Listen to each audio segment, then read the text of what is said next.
Rebuttals and Refutations, the power tools of debate. Hello everyone. In today's session, we're going to unravel a key aspect of debates: rebuttals and refutations. These are vital components of any debate, as they give you the power to challenge and effectively respond to your opponent's arguments.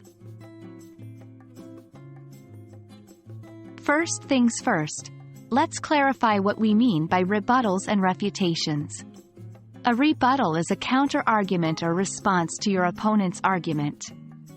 It's your chance to respond directly to the points they've raised, essentially saying, "I hear what you're saying, but here's why I disagree."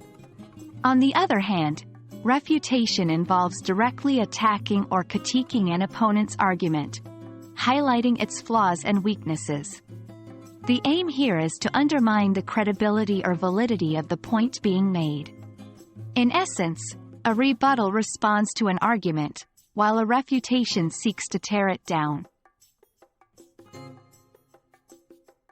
Creating effective rebuttals requires a combination of critical thinking and strategic communication. Here are some steps to do it. 1. Listen carefully.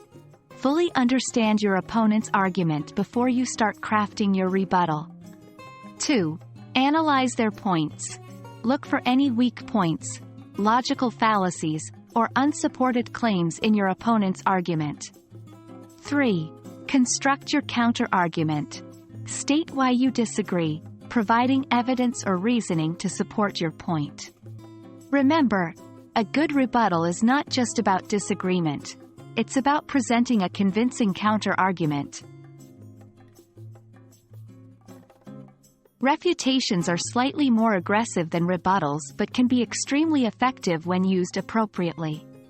Here are some tips for building strong refutations. 1. Identify the weak spots. Look for areas in your opponent's argument that lack supporting evidence or are logically flawed. 2. Expose the flaws. Highlight these weak spots to the audience. Explain why these points are invalid or unreliable. 3. Provide alternatives. If possible, present an alternative viewpoint that further undermines the argument you're refuting. A powerful refutation can significantly weaken your opponent's position and help you gain an advantage in the debate. That's all for today's session on rebuttals and refutations. Remember, debates are not just about presenting your own arguments, but also about effectively responding to and critiquing your opponent's points. So, don't forget to use these power tools the next time you're in a debate. They might just swing the tide in your favor. Happy debating, everyone!